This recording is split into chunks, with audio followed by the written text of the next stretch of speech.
I'm in Union City, Michigan today for the Riverside Cemetery Historic Walking Tour. It's put on by the Union City Society for Historic Preservation. So this is going to be an exciting one. A lot of friends that I know are involved in this one. So come along and join me. Two of the stops that are not on your brochure, you will be going to two stops of gravestones that are new to Union City, but the attendees, the people that are buried, have just never had a tombstone marking their spot. So I wanted to bring attention to those two areas, that you will not have a person acting, but your tour guide will read you a little blurb when you get to those two areas.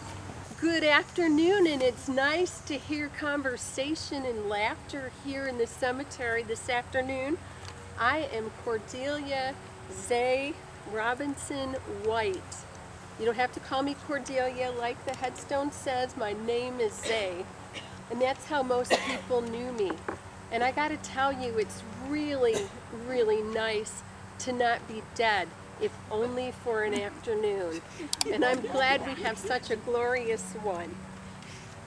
I used to live down the road here a piece on John Street. That's where I grew up, and I was the daughter of Herbert Hayner and Cordelia Nye. That's where my Cordelia came from. And you may know those names in this community. A lot of people do, because things have been named after our family. My maternal grandfather, Silas Nye, he owned a foundry and a blacksmithing business. My father owned the local meat market, and then he was part of the foundry business with his father-in-law. And my grandfather, Silas Nye, had a claim to fame with the chilled plow, which was a very, very big deal back in the late 1800s. Unfortunately, he was not quick enough to get the patent on it, and so this new marvel at the time of agriculture honors went to a guy by the name of James Oliver, and you still hear about Oliver equipment. So that was almost something even better that he did. But in this area, he did make a lot of stoves, and he made furnaces, and he made farm implements. So people knew us. They also knew us by the Nye Grange, which is out on the corner of Hayner Road and Burlington Road. And right after the Civil War, there were many granges that started across the country. And locally, it was the Patrons of Husbandry. That's the official group that put the Grange together. And it's a rural service club where farmers and other rural folk gathered, and they did community service, they broke bread together, they had dances. It was really the social hub, and I can remember all kinds of great times there. My other grandfather, his name was Parker Hayner, and Hayner Road was named after his family.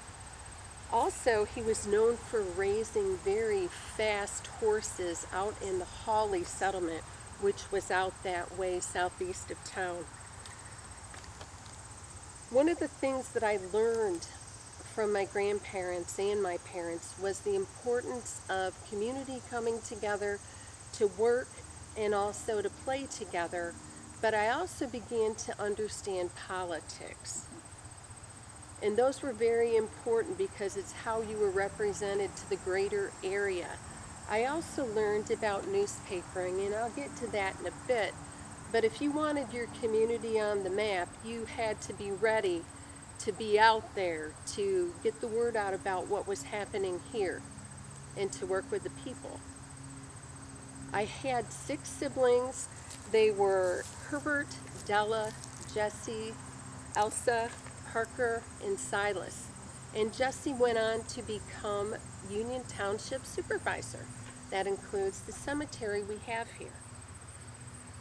I graduated from Union City High School in 1911. And believe me, that was a great occasion, and I thought I had the world by the tail. But I ended up kind of staying here in Union City, doing many different small jobs.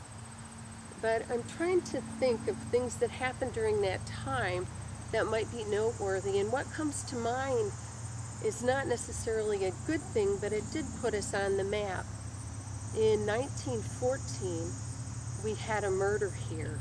A man from Grand Rapids by the name of Willard Blank murdered our very own Fanny Parker Lathrop, Fanny Parks Lathrop. And the whole town was abuzz with this. They didn't know who did it at first. And I heard that there's going to be a walking tour this year on October 14th, and you could find out more about that. But my role in that is I actually was sitting on the porch on John Street with my mother, and I looked and I could see kind of over in Dead Man's Hollow past the Stanton's house. That's the big white pillared house. And I saw something white billowing in the breeze. And later they found out that was Willard's shirt. So if you want to find out more, you can about that. A year after that incident in our community, I married a man by the name of Fred Robinson. I'm not sure if Fred knew exactly what he got himself into with that.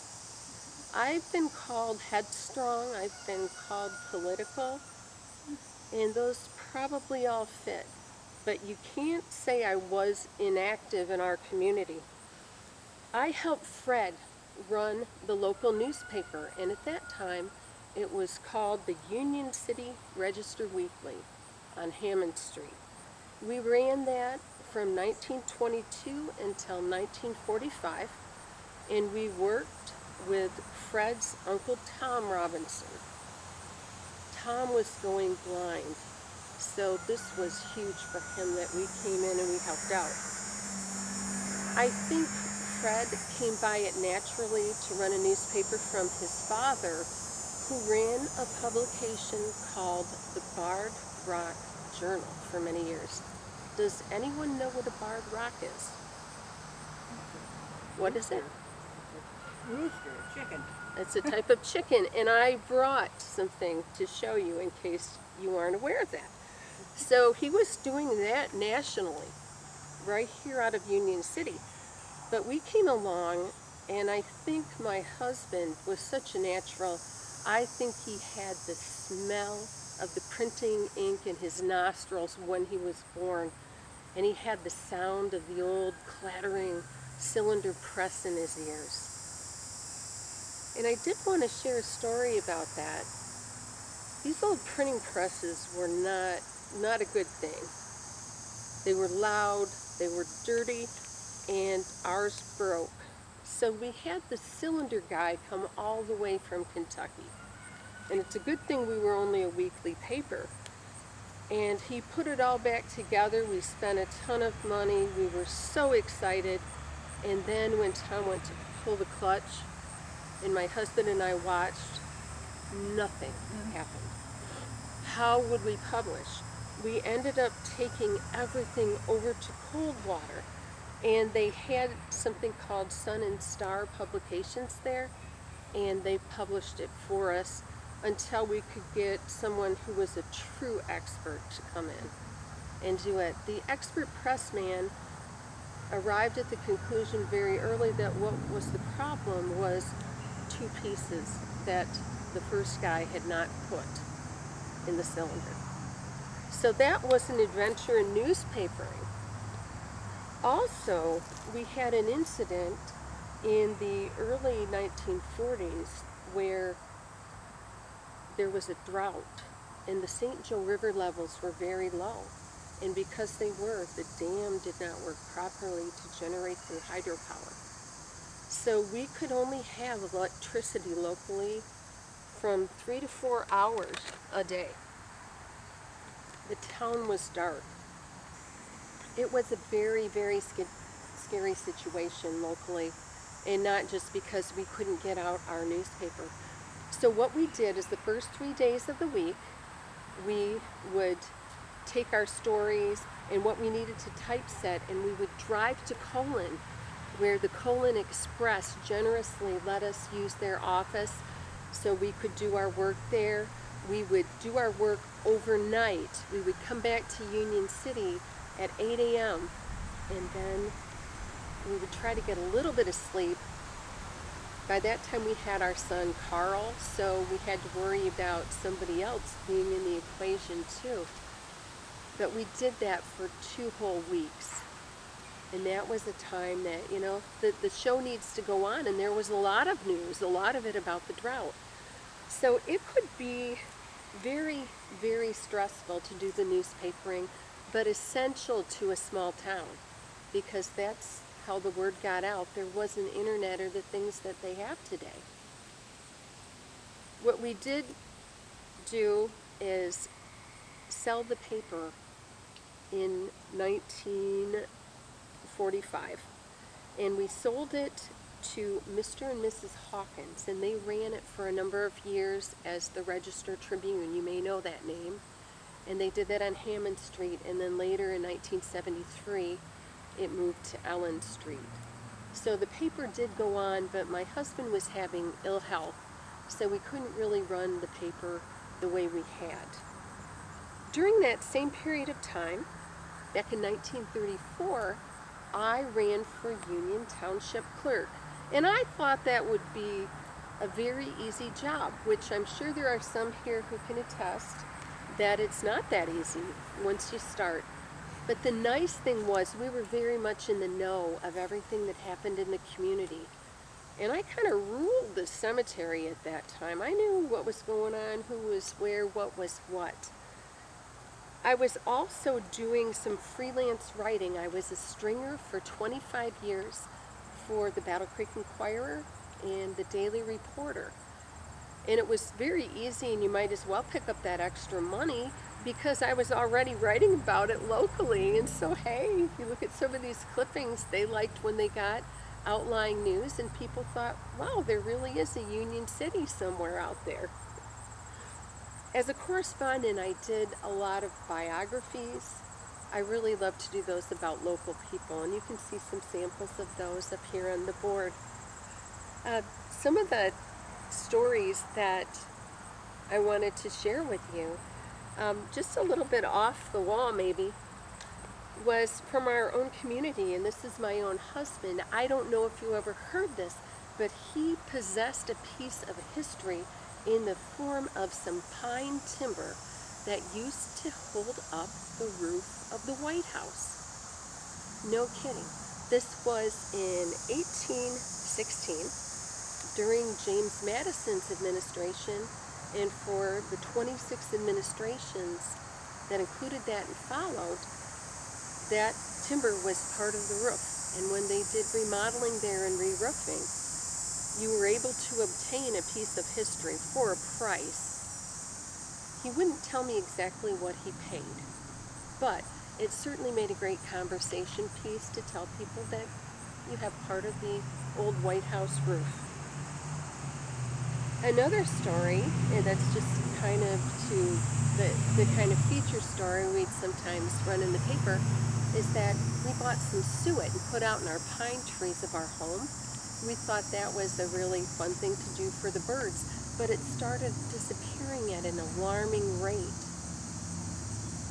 And we couldn't figure out how the birds could eat so much until we saw our 9-month-old dachshund puppy out there on its hind legs eating the suet.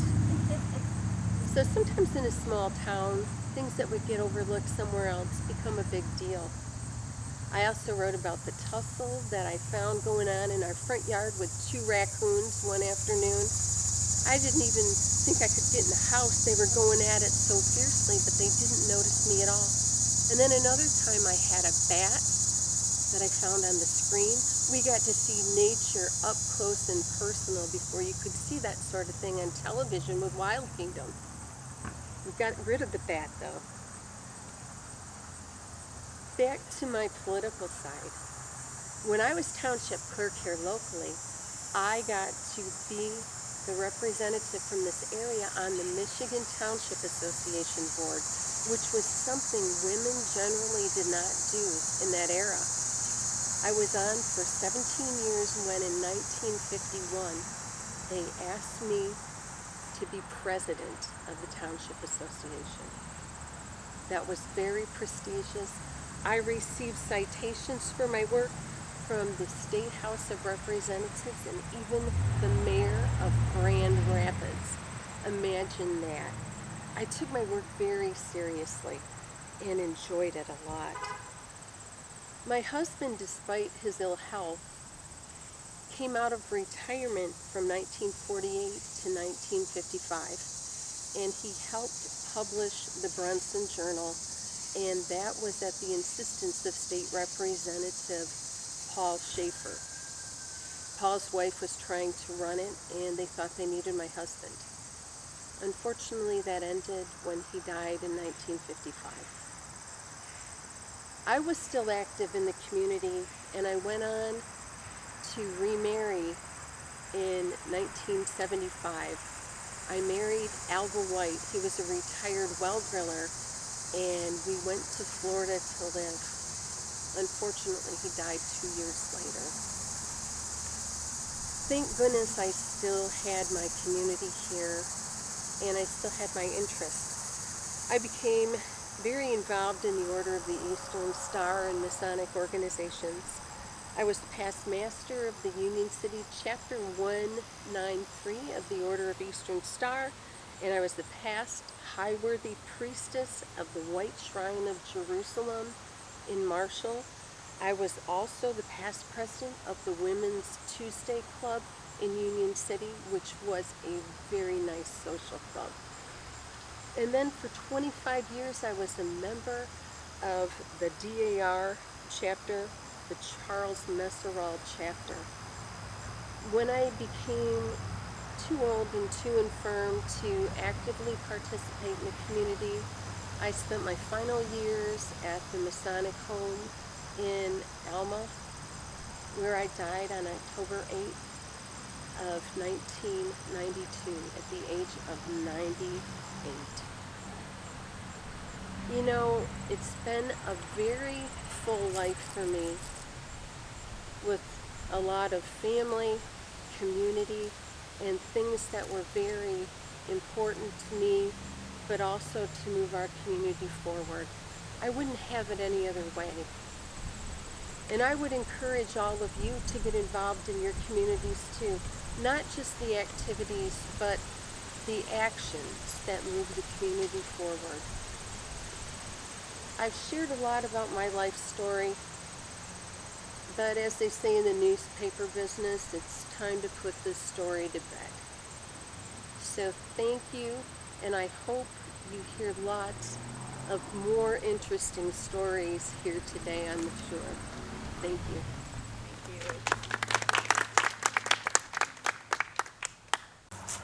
Welcome. This is the page plot. Parents, children, and then on the other side, children and grandchildren. Delia Callisti Yakeley Page was born in March 1865, just 2 weeks before the end of the devastatingly brutal Civil War. She was the third child and the first girl born to George and Mariella Page, named for her mother's sister. The Pages moved to the Goodwinsville, Burlington area from Rushville, New York in 1858 and began farming the Herd Farm on the old Indian Trail, now known as M60.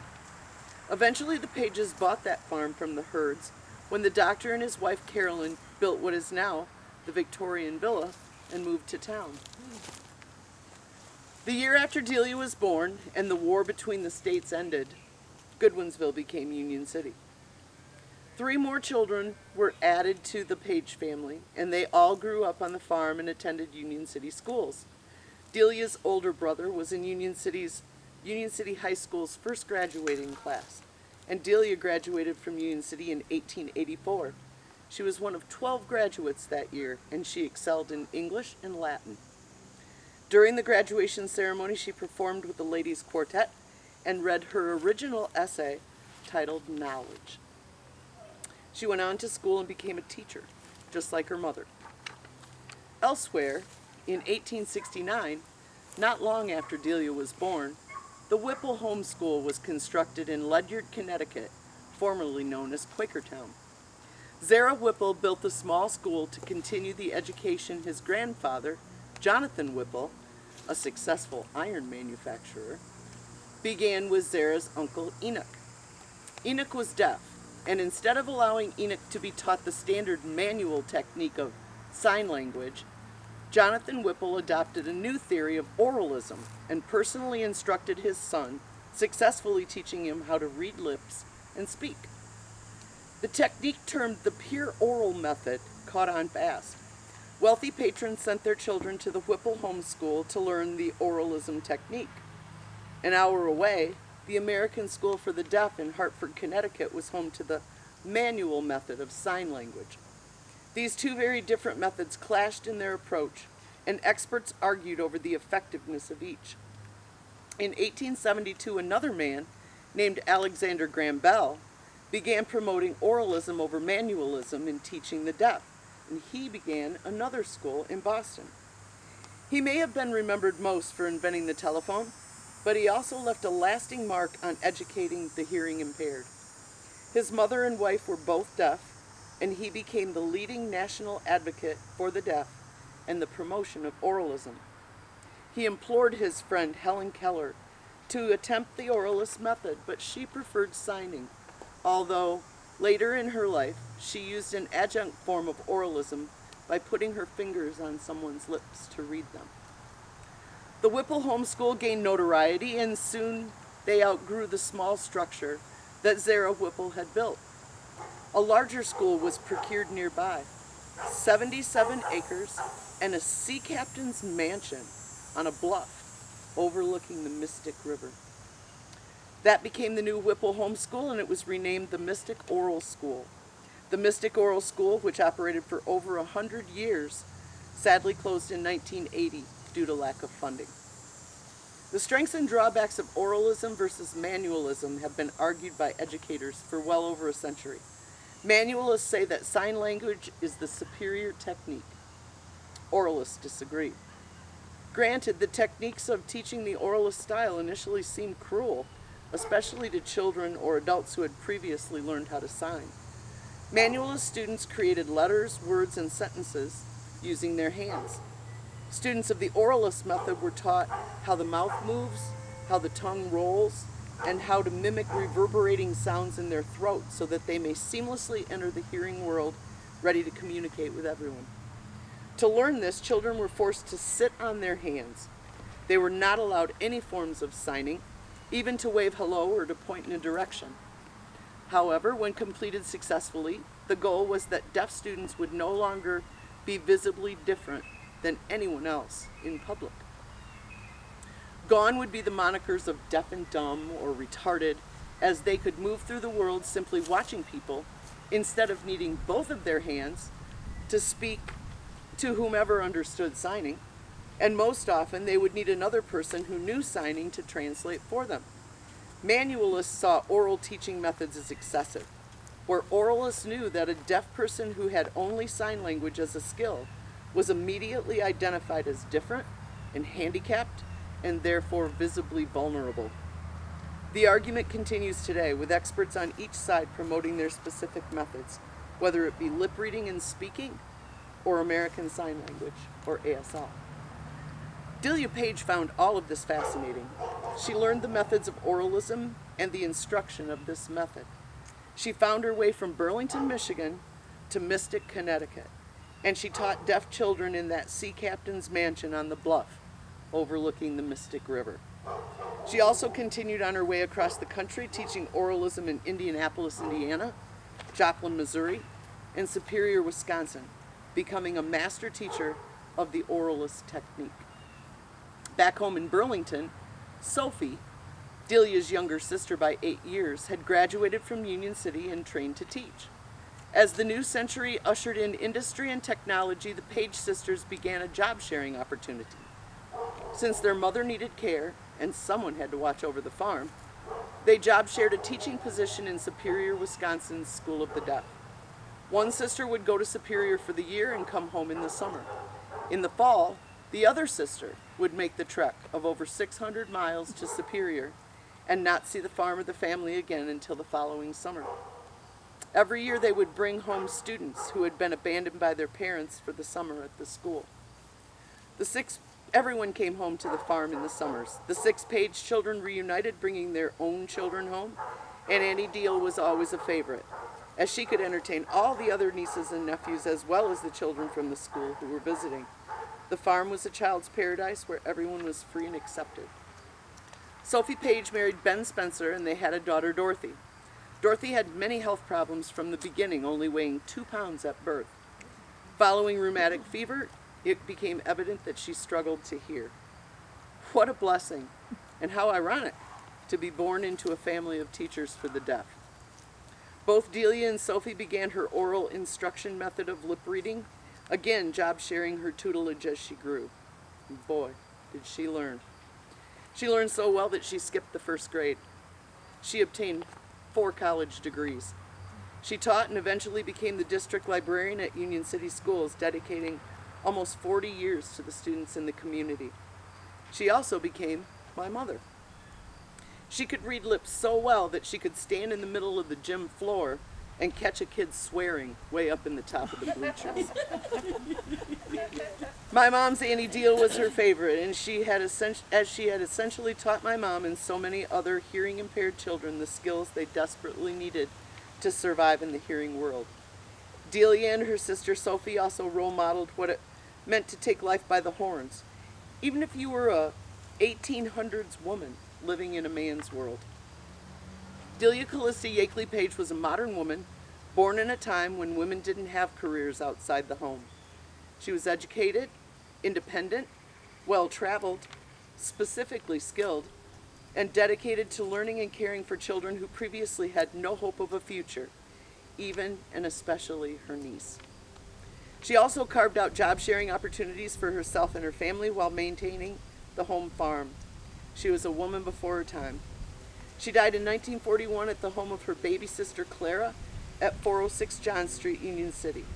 She was 76 years old. Born in the last few days of the Civil War and died just 5 months before the Japanese would bomb Pearl Harbor, Delia Page made a difference. She's buried here, surrounded by the family that she loved. Thank you.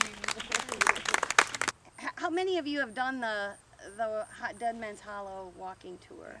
So not everybody. But this is, when we come here in the fall, she never had a stone. So I'm going to tell you a little bit of the story. In 1914, there was a tragic tale of murder and suicide, which gave us a legend of Dead Man's Hollow in Union City. Until now, the grave of Fanny Lathrop had been unmarked, and her story was lost in time. You will hear a little more about this story from one of our portrayals today, who was a witness to the dreadful event and wrote about it. The story garnered national attention and had the village in a frenzy. This stone was graciously donated by the Lighthouse Funeral Home. And if you would like to learn more about her story and this tragedy, make sure that you attend this year's Dead Man's Hollow walking tour on October 14th. The tour lasts approximately 1.5 hours and is not for children under 14 years of age, as some of the graphic content will be included.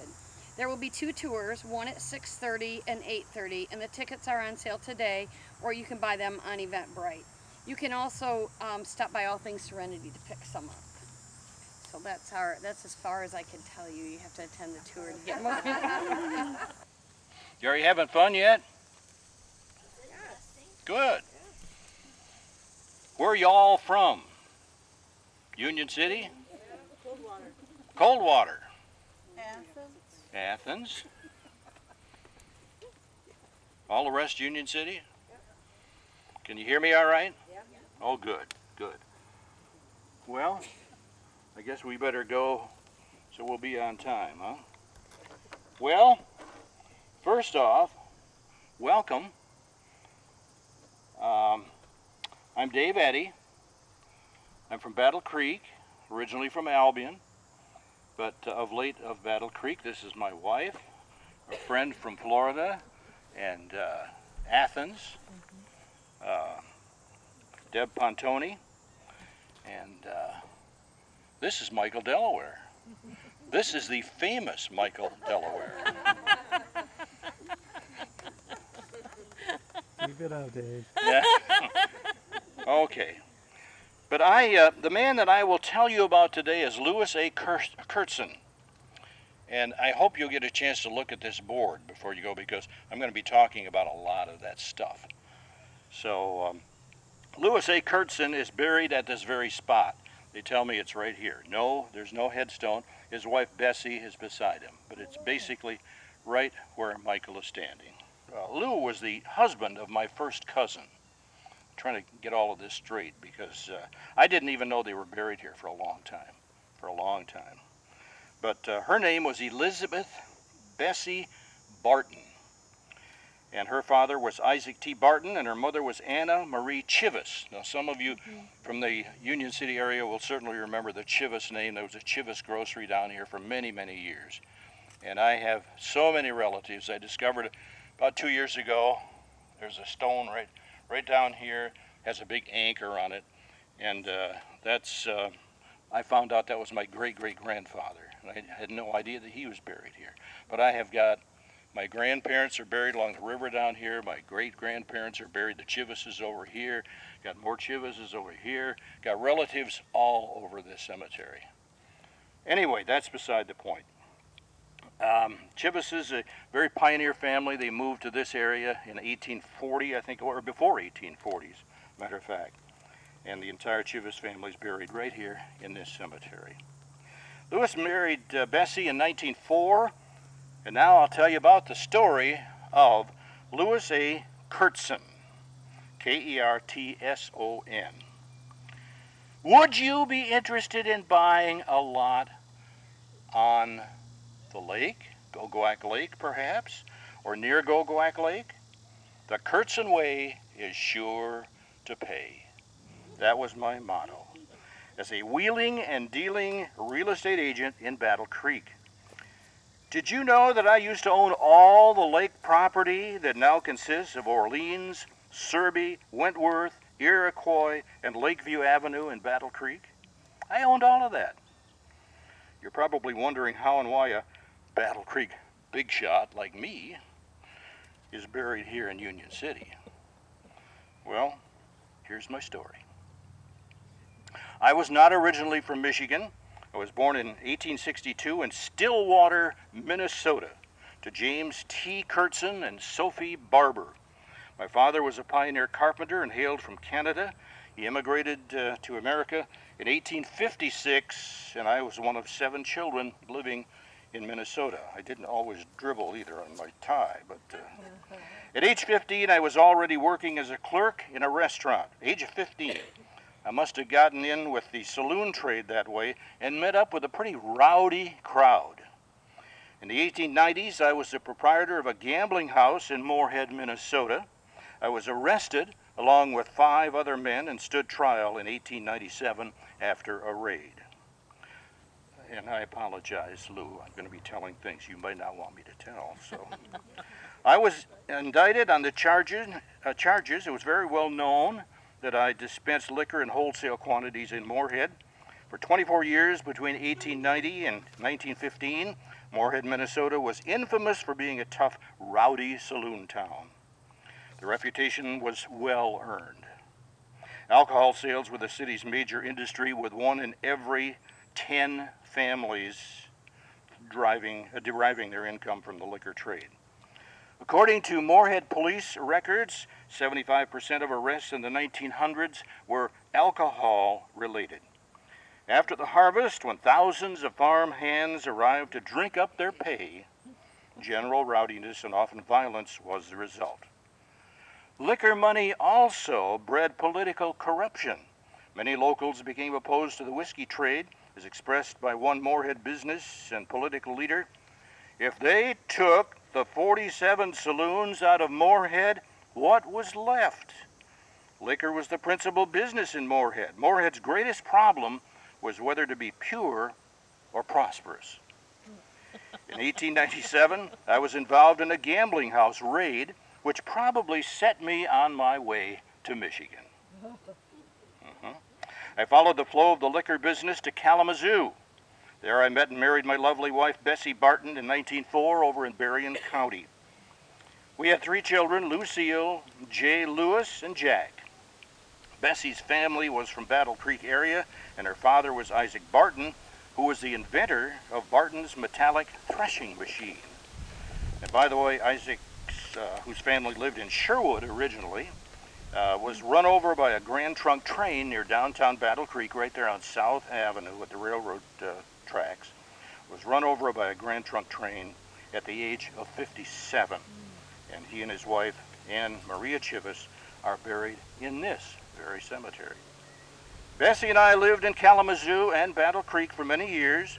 In 1905, I was a stockholder in the Star Lignite Coal Company of Battle Creek. In 1910, I was living in Kalamazoo and was a wholesale liquor dealer.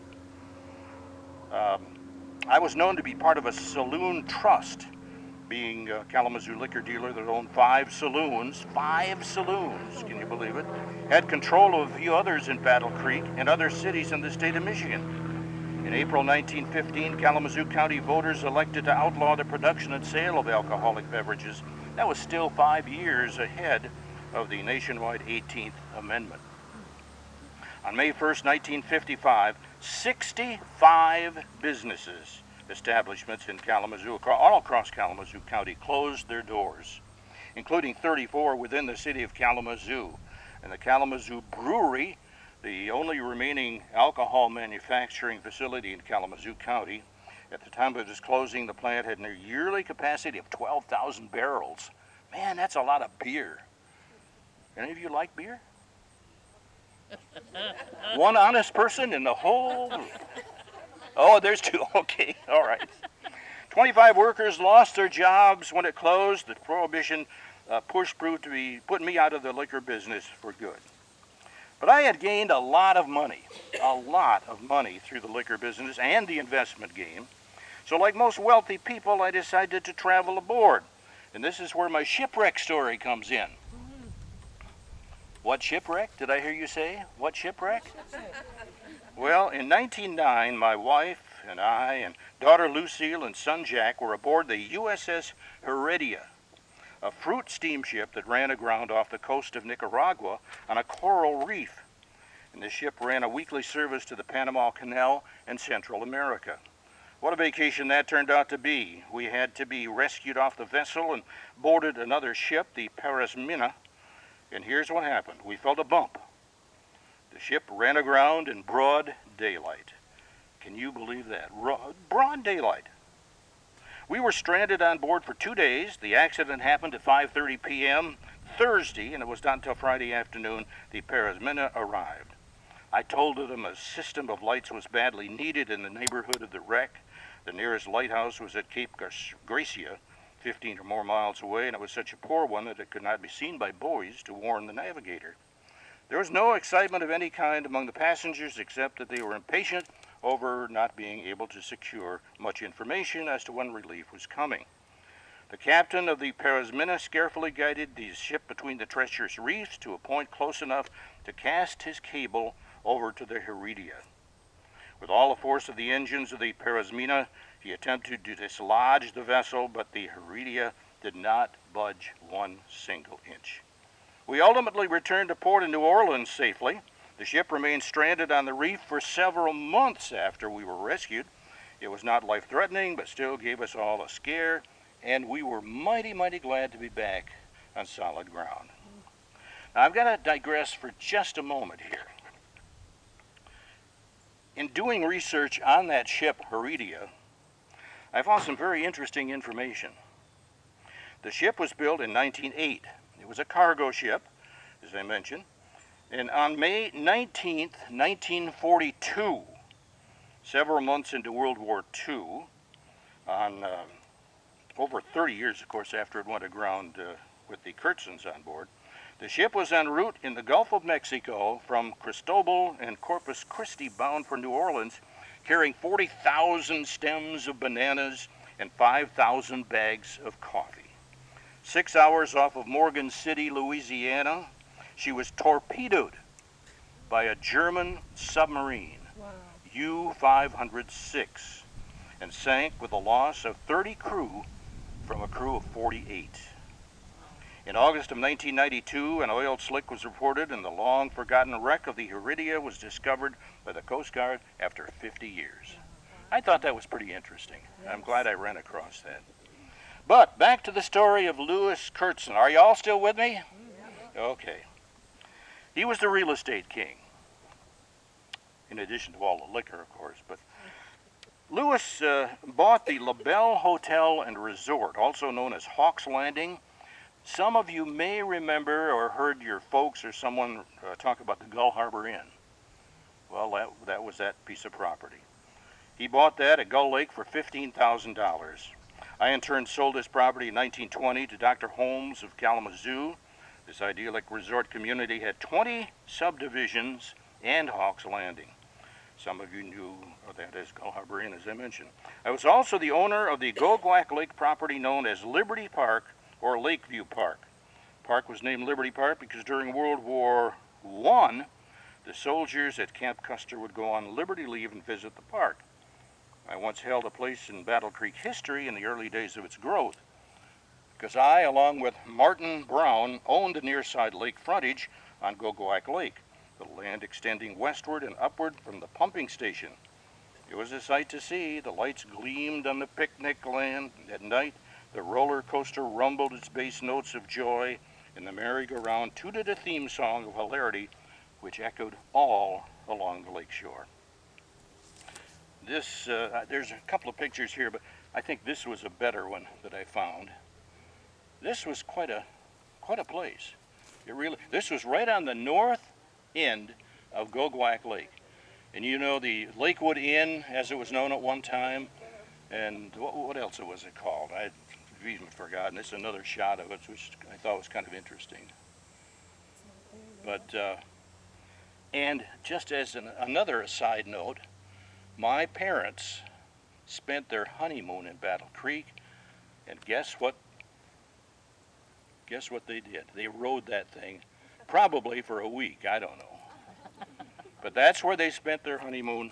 They were from Albion, but they spent it here in Battle Creek on that. Okay, where were we? I sold the amusement park in 1937 as 355 home lots known as Kurtzen Addition. In 1927, there was a Supreme Court case against myself versus the Liberty Amusement Company. I sought compensation of almost $53,000 against the company for taxes due on the property. I claimed that I was unable to collect the 58 promissory notes against the company. They owed me over $5,000 in taxes, $3,500 in interest, $88 in interest of taxes, and $44,000 in principal for the total. I asked that the property be sold by the court and the proceeds of the sale be used to settle my claims. The park ran for 68 years before it was shut down in 1932. The park was so successful, in 1888 a trolley service began transporting the customers to the park. You know, at that time, downtown Battle Creek was here, Gogwak Lake was a long way, people didn't have transportation, so they had this trolley service, and it worked out very well. But in 1888, this trolley service began transporting customers to the park. So why did it close after only 68 years? Well, in 1923, the park officials were having contract hassles with the park vendors and ended up closing. Shut down for 4 years, the park reopened in 1927 and was given a new name, Lakeview Park. Once the 1929 Great Depression spread over the country, that was the beginning of the end for Liberty Amusement Park. The number of visitors kept decreasing over the next 3 years, forcing Liberty Park to shut down for good in 1932. The same year, the city of Battle Creek wanted to buy a portion of the Lakeview Amusement Park, but I asked too high a price, $3,500. You imagine what that property is worth today? Crying out loud. They tear down $1 million houses and build, $5 million houses out there. I don't know. But the city then abandoned the notion. $3,500 was too much. In 1931, I had a sale of lots on Gogwak Lake Resort, and that became the Kurtzen addition. Now, to kind of wrap things up, I was a member and president of the Fraternal Order of Eagles. In later years, I made my home in Hollywood, California. I mean, all rich people went to California, I guess. Hollywood, California, wow. Wouldn't you want to go there if you had all kinds of money? No, I don't think so. But I visited Battle Creek many, many times in the sale of my real estate ventures. And it was pretty massive. You can just see this. Maybe take a look at the map there if you have an opportunity. I was also known for my interest in oil painting as well as a hobby. My daughter Lucille married William Keatinge. There's a picture of her right in the upper right-hand corner there. She was a graduate of Hollywood High School in California. My son-in-law was vice president of the Research Institute of America, whatever that is. It certainly sounds impressive, though. His mother was silent film actress Katharine Bates. I'd never heard of Katharine Bates, and you probably haven't either, but I'm sure at one time she was very well known. Also known as Carrie Crouchley. While traveling on a trip out east, I died, 1942, and ended up here.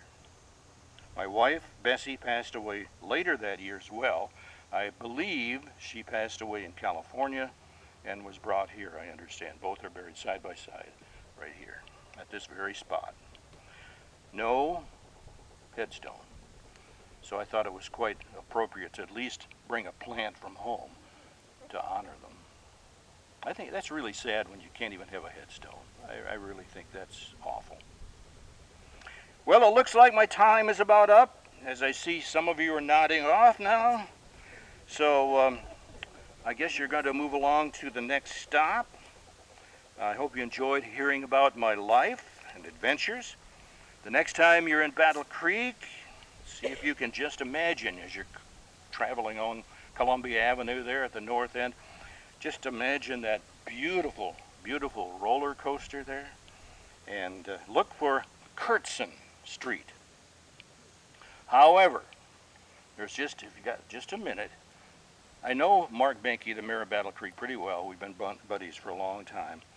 And it really has gotten to me because the name of the street there they've got is wrong. It does not say Kurtzen. It says Kirsten. K-E-R-S-T-O-N. Kirsten. But his name is Kurtzen, for crying out loud. Here's a guy that owned all that property, had all kinds of money, very well known, and they can't even get the street name right. Well, so I got on Mark's back, and I think, after a couple of more telephone calls, I think it might say Kurtzen now.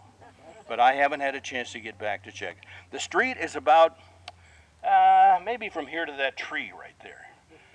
That's as long as it is. I mean, you know, what a great tribute. But anyway, they could at least get the name right, you know what I mean? And I'll have to check that out, and if you're in the area, you might check it out. But you can drive down it's between Columbia Avenue and the public landing down there. It's about halfway down. And it just runs a little distance, but you can drive down the street. There's one kind of a utility building on the street, but you can go down there and you can either turn around and come out, or else you can get back out onto Columbia Avenue, as I discovered the other day. But it's there. The street is there. Remember, the Kurtzen way is sure to pay. Thank you, ladies and gentlemen. Boys and girls. I don't see any girls. Well, hello. So if I would have known there'd be so many of you, I'd have caught more fish to fry. But I suppose if they're biting, I'd have caught myself a fish to fry. But they weren't. I got skunked. Do you know why they call it that? You get skunked if you don't catch a fish? Well, if you like the fish, it stinks. That's right. That's right. But you know, there's no such thing as a bad day of fishing. It cannot be had. There's no such thing as a bad day fishing. Patrick McManus, a favorite author of mine, once said, the best times to go fishing is when it's raining and when it isn't. And I believe him. You know, fishing, it parallels life in a lot of ways. Some days you feed the fish, other days you feed the bugs. Some days you catch fish and you eat like kings, but tonight,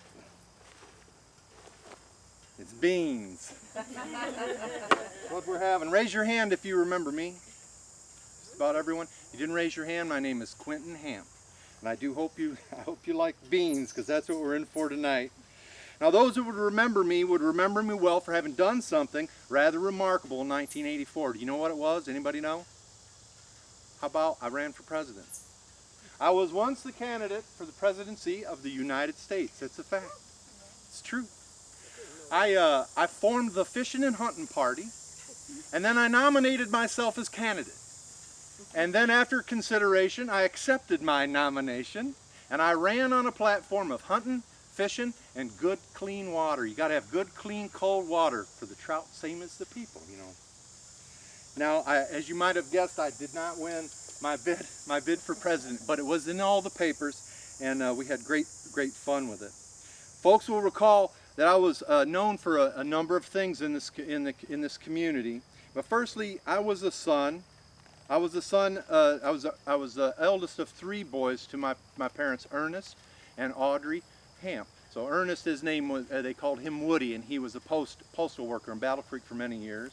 And my mother, Audrey, she was a Mills, was her maiden name. Now, some will recall, as I was reminded just yesterday, that I wasn't always what people might call a good boy. Listen to this. My parents went out and left me with a babysitter.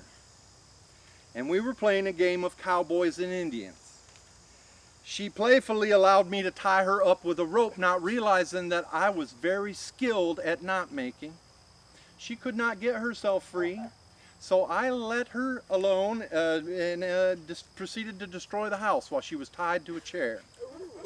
When my parents came home, so I didn't just destroy the house, but I picked all the leaves off of my mother's plants. I took a crayon and I scribbled artwork all over the walls. They were not impressed with my artwork after they cut the babysitter loose. I imagine that they did not pay her well enough for that. Now, you know, while I'd rather be out hunting and fishing, I did attend and graduate Union City High School. You know what the greatest and most generous gift that the Union City High Schools ever gave to anyone? When they gave me my diploma. Very generous of them. I do believe that some of them were secretly glad to see me go after I graduated. Now, here's something you might not have known. I enlisted with the United States Navy right out of high school. I took advantage of the buddy program. I went to boot camp at the Naval Station in Great Lakes. Upon my arrival, the Navy was kind enough to teach me how to swim. They have a very effective swimming program there. You see, they teach you to swim by shoving you off into some really deep cold water, and you teach yourself to swim instantly. It's like magic. I was not a good swimmer, but after just a few minutes in the Navy, they had me swimming around like a carp. I spent time training to be a naval firefighter in Texas, and I eventually found myself in the Mediterranean Sea, a long, long way from home. And I was on a rather famous, what Martha Hamp reminded me is a ship, not a boat. A boat is for fishing. I was on the USS Forrestal. USS Forrestal. It was a very, very famous ship. The USS Forrestal was the largest supercarrier of its kind when it was built in 1955. It was the largest thing on God's green earth. The Forrestal was called the First in Defense, or FID, and it is on the badge there on the arm. The ship was the first of its kind in the fact that it was made specifically to support jet-powered aircraft. So the first carrier that could support jets, I was on that ship. My station was the deck of that ship, and as aircraft controller, I was responsible for ensuring that those very expensive assets did not run into one another or me. It was a very dangerous job. And the USS Forrestal became disparagingly called by many the USS Zippo, like the Zippo lighter. They called it the USS Forest Fire because of a number of fires that broke out on board. One particular took the lives of 132 service members. So defending our country in the United States, it was serious business. I was honorably discharged in 1960, and I was very, very glad to come home, that's for sure. I married my dearest friend, the love of my life, my navigator, Martha Preston, in 1961. I met her how I met Martha was I submitted an application to a place of employment at my father's behest, and she happened to work there. So I got the job, and after a while I asked her to marry me, and she wasn't too keen on the idea. She didn't say yes right away. She had a few stipulations. One was that I quit smoking. And so I quit smoking instantly. Cold turkey, just like that. Mostly. For a while. I didn't know how cold that turkey was going to get. So I did relapse, but Martha, she did forgive me. Bless her heart, she forgave me, and I'm sure she probably had, it wasn't the first time she had to forgive me for something. But our lives were very blessed, as you might know, at the arrival of our son Scott in 1964. I'm sure some might remember or know Scott. He's as fine as a man as any, and he's always blessed our home. And Scott, like all children would do for their parents, he taught us the true meaning of words that we thought we already knew, like words like love and patience and kindness. I worked for 20 years more or less in Battle Creek and Marshall. I ended up working at the Eaton's Corporation, if you remember the Eaton's Corporation. Martha and I do. Those were bleak times back then. A lot of places were closing. If you remember Clark's and Eaton's, and there was a lot of uncertainty. And our family was hurting, like a lot of families were, and it was hard to imagine that it would get better, but it did. I began working as a substitute teacher, or excuse me, substitute custodian at the Union City schools. The pay was a pittance compared to what Eaton's paid, and the hours weren't attractive. Basically, they were second shift, and we both worked, and we just simply forged ahead. There were a lot of folks in the same situation then. We were very lucky, though, that we had a 10-acre parcel of land north of Reed City. That's about two hours north of here. It had a primitive hunting shack. It had no water, and while it was out in the middle of nowhere, we made really good use of the deer hunting it provided. And Martha and I were very successful deer hunters, and she still has a very impressive collection of racks that she collected over the years hanging in her garage today. And Martha she might look harmless if you know her, but she can drop the hammer on a buck as soon as you're sitting there. She's my kind of woman. During the 17 years of working for Union City Schools, I made a lot of friends. People would know me as a person who was very quick with a genuine smile, or a joke to make you laugh, or perhaps one that might make you blush. I was known to tell a blue joke now and then. I don't have any for you today, but I liked the children there. I'd often go to work a little early, and just so I could see them. There were some there that I would pick on, or I would talk with and have a smile. If some appeared to be needed some fatherly advice or a swift kick in the pants, right, I would do what I could do to be a positive influence on people. And Martha would recollect the irony around the fact that I disliked school as much as I did, but then working in a school for as long as I did. It wasn't unusual to find me talking to someone about hunting and fly fishing. I'd often practice my fly rod casting right out in the front yard of the high school. I lived next door to it. I always had an extra fly rod, and I introduced a number of folks to the fine art of fly casting as well as the tying of fishing flies. Mr. Brian McCombs would be one of those people, actually. I love to share my passion with anyone who might be interested. My popularity with folks, as you might know, in the community didn't go unnoticed. By a famous local author, Patricia Polacco. She included me posthumously in her book, Welcome Comfort. It's quite an honor. It's interesting that I would end up in a book because I was a voracious reader. I loved books.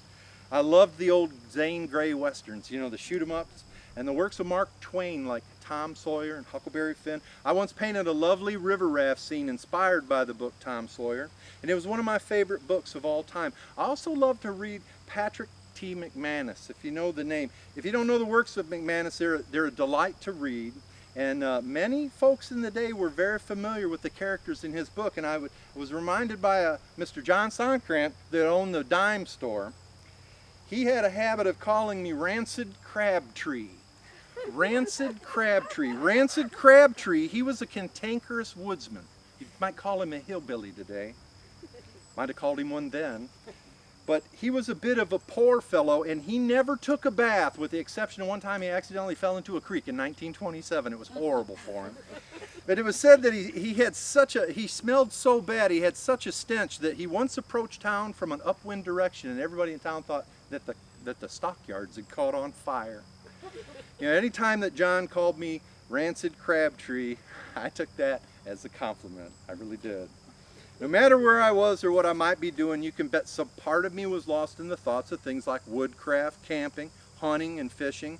How about the making of beautiful, intricate jewelry, or maybe even leather working? Here's an example. This is a holster I made. It's beautiful. The stitching on that is guaranteed for life. It will last forever. It's very high quality. Additionally, I have paintbrushes. See, I painted and I drew a lot. Here's some of my signs. I painted a lot of signs. These paintbrushes, they're still in use today. These were once mine. It's SHP uses them to paint posters and signs. And currently, Bobby Mathis uses these. I shouldn't forget, I should talk about drawing. So I could draw at a very young age. And it didn't go unnoticed by the kids in my class. I became rather popular for that. They'd bring me paper and they'd say, "Can you draw me a dog?" And I'd draw a dog. And they'd say, "Can you draw a zebra?" And I'd say, "Sure." And I'd draw a zebra, which is just a big dog with stripes. But it made me very popular with people. And some would say that I had a natural gift for drawing, and perhaps a little bit, but in reality it was a skill that I developed. It was something that I really loved to do, and I worked diligently at it. And I'd paint on anything. Those are just pieces of paneling. I always looked for ways to improve my art. I was dissatisfied with the way that I painted trees. I didn't like the way that, you ever heard of Bob Ross? Yeah. My trees weren't as happy as his. They were not happy. So I took the tutelage of a local art teacher in town, and we focused on the painting of trees, and my trees improved as a result. I was never afraid to ask for help or to learn new things. I love to read and take newfound information and turn it into a practical use or a practical item or art. People would remember me as a prolific sign maker, and I dislike being called a sign maker. I was an artist, I'd tell people that. But one in particular would be the sign that used to be on the side of Merchant's Hardware. You know Merchant's Hardware, buddy? So there used to be a sign on the side of that building. It was there for many years. Now there was a lot of concern that the sign would peel off. The building had a notorious inability for being able to hold paint. So I assured them that my sign would not peel off, and I prepared the surface professionally, and I adorned the building with a beautiful sign, and true to my word, it lasted many, many years and it never peeled. And when it came time to remove the sign, they could not. It resisted their efforts. It took them longer to remove the sign from the side of that building than it did for me to put it on there. So I was driven to adventure offered by the great outdoors, the lakes and the rivers, and because of our work schedules, we could only see each other on the weekends. It wasn't uncommon for us to pack up the car with provisions, and we would grab the Rand McNally and we'd strike out in search of good trout water. She would navigate while I drove around, and we'd always find ourselves somewhere to drop a line and try to angle up a catch. Now if the fish weren't biting right away, Martha would fish out a book. She was a librarian. They've always got a book squirreled away somewhere. And she'd sit on the bank and read while I fished. I mean, isn't that the life? There's a saying, you know, all of the words and all of the pages of all of the books that one can read in one's life that can never save you from the final page.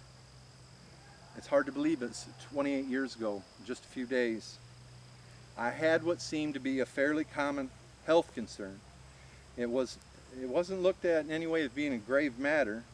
It required a surgical procedure. It would be outpatient. It didn't go as planned. There were complications, and the surgery took far longer than anyone expected. As a precaution, they admitted me for an overnight stay, and they did. And upon preparing me for my release the very next day, I suffered an unexpected embolism, and I suddenly passed away. Martha was at my side. I was 59 years old. Now, I would never let a crowd go away feeling sad if I had anything to say about it. So if any of you have a memory or a recollection or any type of anecdote about me, you have the floor. Anyone? We had Pants and Kyler's came to church down at the Wesleyan Church, and they had a competition, you know, Quint and Mr. Kyler, and they had like pies, and it was a lot of fun. Every Sunday it was something different. You never knew. That's one that I haven't heard. There's I've every got pictures. yeah. How about the time I went down the St. Joe River in a barrel? A 55-gallon drum. Did you ever know that? it was short-lived. It turns out 55-gallon barrels are lousy watercraft. It immediately hung the bottom, flipped over, filled up full of water, and then I had a barrel full of water heading down the St. Joe. I had the dickens of a time getting the barrel out of the river. If I had to do it again, I probably would, but I'd put like an anchor and a rudder on it. So in the words of Mark Twain, there is no worse death than being talked to death. So when you come to this hallowed place, this beautiful place beside the St. Joseph River, be sure to remember me. Take a look at the view. It's a beautiful view, especially in the springtime when the leaves are small. If you look out over there through the woods, you'll see where I used to play as a child. I used to go down there and I'd make camp, and I'd fish, I'd build a fire, and I'd cook beans for all my friends, whether they liked them or not. It was better than going hungry, you know. But if you look out there, it's... My apologies, I was just finishing one of my paintings. My name is Kate Louise Palmer. I was born on August 16th, 1890 in Union City to James P. Palmer and Mary Ann Lee Palmer. I have two older sisters, Nina Elizabeth Palmer and Amy Palmer. If you look at the board, you can see a few pictures of ourselves, like there and down there. Do you have any guesses as to what my father was famous for? Painting. You guys are correct. My father was a very well-known artist from Union City, and he painted many scenes along the St. Joseph River, as well as many prominent people and famous landmarks in Union City. I was fortunate enough to receive the gift of painting as well, even though my paintings are very few and much less celebrated. I never went to art school, but my father did. JP went to Albion College to study art and music, and then later he attended the Chicago Art Institute. So he taught me many of his techniques. His paintings were in great demand, and some hung in galleries in Detroit, Chicago, and as far away as Alaska, Sweden, and England. I would often accompany my father on his outings, along with my mother and two sisters. Those trips were so much fun. We would camp and fish along the St. Joseph River. I was very keen to observe my father while he was out on his sketching adventures in the wilderness. And I took many tips from him, watching him paint. His plein air technique gave his work an impressionistic quality, sort of like Claude Monet. Plein air is a technique that some watercolor artists use to capture the natural sunlight in their work. He would quickly sketch and later go back and color the scenes. I too enjoyed sketching and used watercolor as my main. You have to be very patient to use watercolors, because you have to build up colors in layers and plan your design to utilize negative space of the paper. It is not easy to correct mistakes in watercolor, so you must know how to use the right amount of paint and water. My color palette was very subtle, and it gave my work a delicate appearance. I painted a small picture of Bradley and my sister, Amy Palmer Smith, who had it on her wall until the time of her death. For example, you can see here in this picture, have you ever heard of the Gibson girls? Well, I've painted one right here. She was the ideal American girl, according to the illustrator Charles Gibson, who created them between 1890 and 1920. She represented elegance, independence, and strength. Usually you would see her on a bicycle or doing activities that could highlight her talents, like playing an instrument, for example. She was sort of like a TikTok influencer, you could say. Women tried to model themselves after her. I think I have done a fine job representing her right here, don't you think? The other little painting I have done is dearest to my heart. Can you see this picture here? Can you guess who that is? That is my son.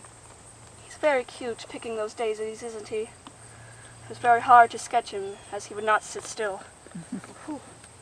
Well, after my graduation from high school in Union City, I worked as a telephone operator, which I thoroughly enjoyed. I used to sit behind a very large switchboard. There's a picture of one right here. That is from a postcard from my friend Ruth, who worked at the Coldwater telephone office. You see, this was before you could directly connect to the person you were calling. You would receive calls, and then we would pass them on to the person or department they were going to. We could hear whole conversations, so we knew everything that was happening in our community. Some of you might remember party lines. It was very something akin to that. So during the First World War, we were privy to some very important calls for sure. There was very little information available about the years between my graduation and my marriage to my husband, John G. Bowen, on January 30th, 1920. I can recall when my parents drove me to Florida, and then I took a bus to Jacksonville where I met John, and we were married. On this trip, we camped the entire way there, enjoying outdoor concerts and meeting people from all over the country. We stopped at Mammoth Cave in Kentucky. We were all very impressed with that cave.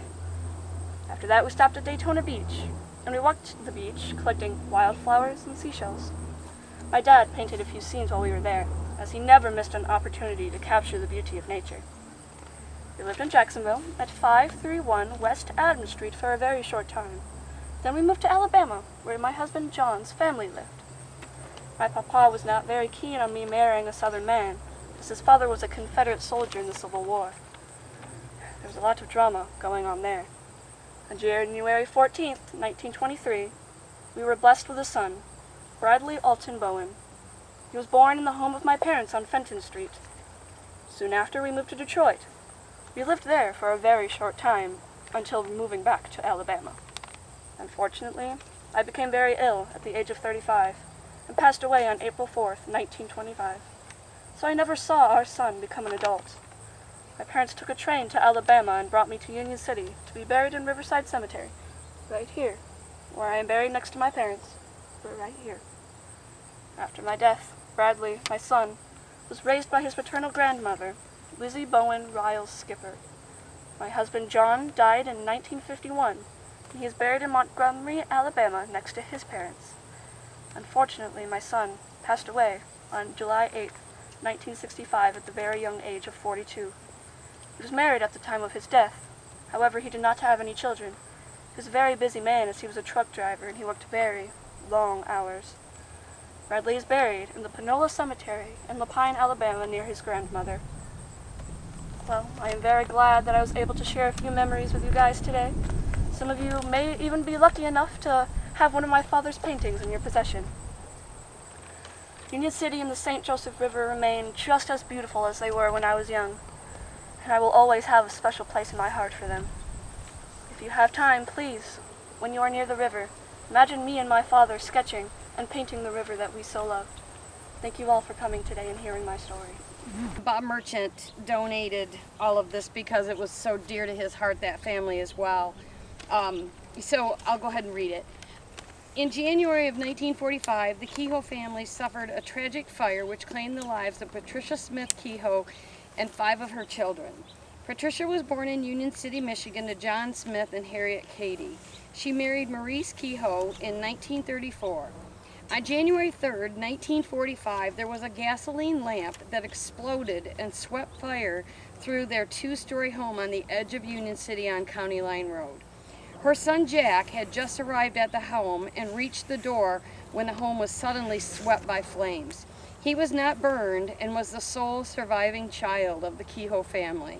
The father, Maurice, told Union City firemen that he was filling a gasoline lamp in the house shortly before 6 p.m. last evening.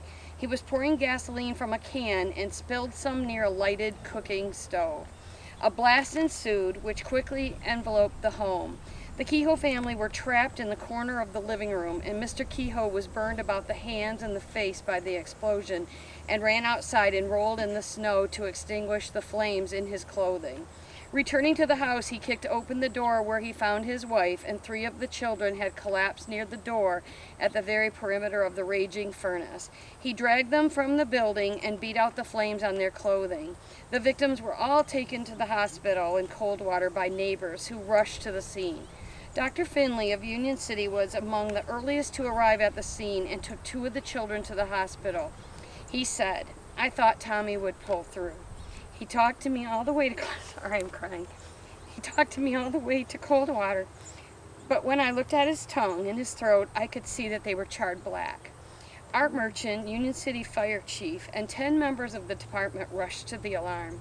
The team was only equipped with a booster line. Mr. Kehoe told them that one of the children was still in the home. Carl Carpenter drove up with his milk truck loaded with empty cans, and he immediately went to Union City and filled the 10 cans with water. The last child's body was not retrieved from the home until 7:30 p.m. that night. This child was Douglas Mack. Irene passed away at Coldwater Hospital at 6:35 a.m. She was a 26-year-old housewife and had just started the third shift work at Kellogg's at the K ration department. The entire family is now marked individually with this memorial sponsored by Robert Merchant. We at the Union City Society for Historic Preservation hope that this memorial ensures that this family will never be forgotten. Well, hello, Mrs. Tieford. I didn't notice you got in last night. I didn't see the lights. I hope you found everything in good order. Need anything from the store? Well then, pull up a rocker. I haven't seen you in a long time. I had Robert bail out the boats for you. We just redid the stain this spring with the walnut stain that Clarence likes to make. Might as well do something with all the walnuts that fall off the trees around here, and it makes the boats look so beautiful. I got everything done earlier in the store, so I'll have plenty of time to catch up with you. How's the family since I saw you last? I sure hope things have been good for everyone. Yes, Robert's old enough to help Clarence with the business now, so they're actually out working right now. I do miss him. He's growing like a weed, getting so tall. They're out working now, just north of Hodunk. Hodunk?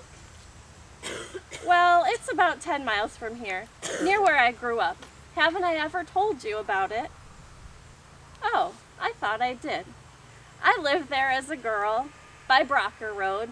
That was my maiden name. Not a very big place, but it was nice. How was your trip up from Ohio? So wonderful to have you and your family visit us each year. We just love to see you. I'm sure it did feel like it took a long time since this is your first trip back this season. They say the fish are hungry and biting like crazy. I'm sure you'll catch a slew of them this time. Robert keeps bringing me buckets of bluegill to fry him up for supper. Oh, you're too kind. I'm sure we'll have some more, and I'll send some over with Robert when we have them for supper. While the bluegill are delicious, he really enjoys catching bass better because it's much more of a challenge, he says. We don't like to brag, but folks do travel quite a ways to Union Lake for the bass fishing here, like you and your family in from Ohio. Robert uses night crawlers that he digs out from these old leaf piles scattered about the property. He swears by it. Don't tell a soul, but he says the best time to catch a fish is when the sun is just dipping below the tree line. But you didn't hear that from me, of course. What a nice day. Isn't it a nice day? Such a lovely breeze. I hear your kids out there on the water already. Sounds like they're having fun. Yes, it is a great day to be on the lake. Well, there you are. I was wondering if you were ever coming for your lunch. Say hello to Mrs. Tieford. They just got in last night. Good to see you again. Ma, I'm starving. Well, here's your lunch, Robert.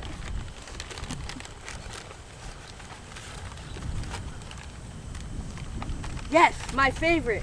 Ring bologna, apple, cheese, and a Snickers too. Yum. You're such a good boy. Tell your father he should come and say hello to Mrs. Tieford when you get back. I was just telling her about the bluegills that you've been catching. Oh yes, Ma's been filleting and frying them up. So good.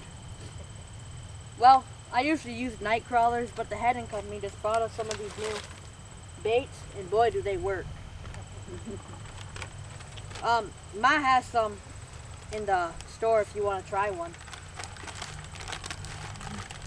You're welcome. When I'm done helping Dad, I'll come for a visit. See you later, Ma. Those two. They're always doing something. Besides the business, Clarence has been driving the school bus for Robert's school, the Fox School. You know, it's just up the road a little ways. He's done a lot of different things lately. He's quite the handyman, as you know. I'm sure you'll remember he was a corporal in the Army during the Great War before we got married. And then just after that, we did get married in May of 1918. Then we moved here to Union City. He installed a lot of the electrical work in town.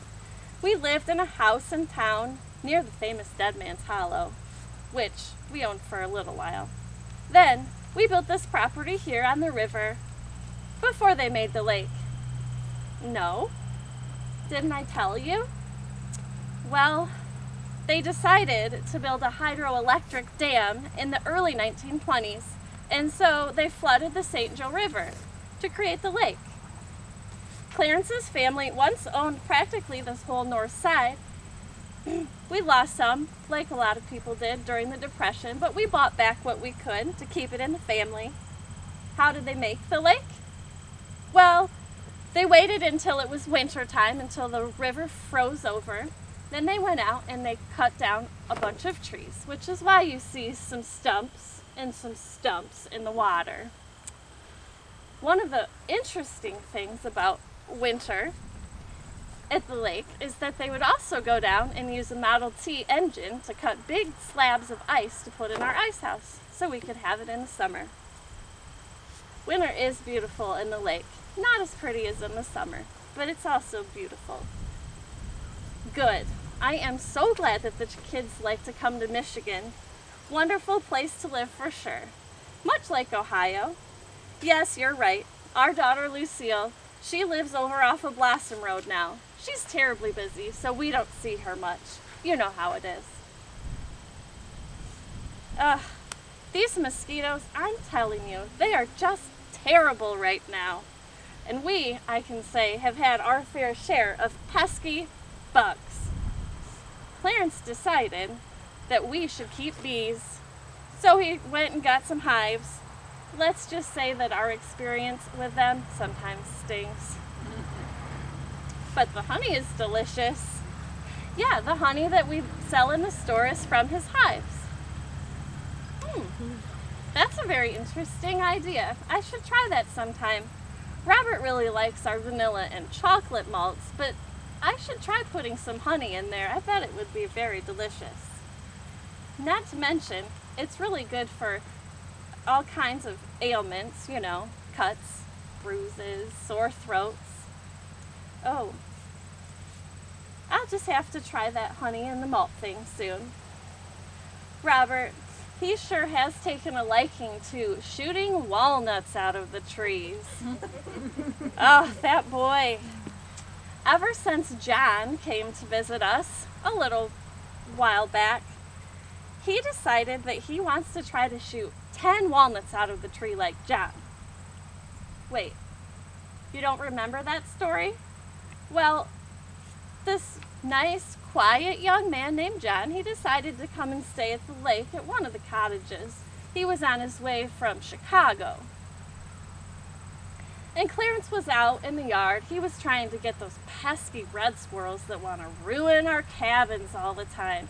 And instead he shot a walnut. So John walked up and asked if he could see Clarence's gun. So of course Clarence let him have it, and then he aimed that gun and he shot like 10 walnuts right out of the tree. Boom, boom, boom. It was quite impressive. Robert has not forgotten that. He has tried his best to be as good of an aim because he loves to go on the hunting trips in the UP up by Watersmeet, where we have our small rustic cabin. They sure do have a good time up there, but I don't know what they're really doing because they never really bring anything home.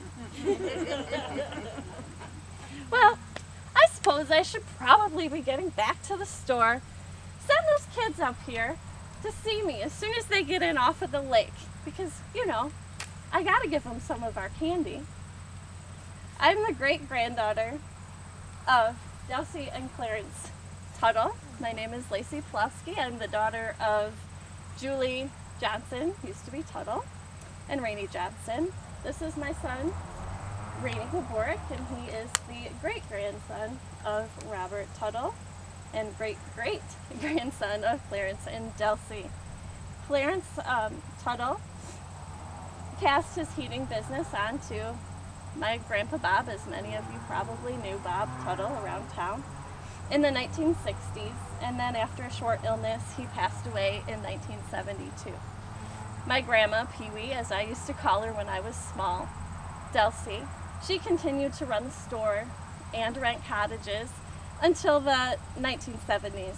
She lived the rest of her life out on Tuttle Park Drive at the lake, and then she passed away after an illness in March of 1986.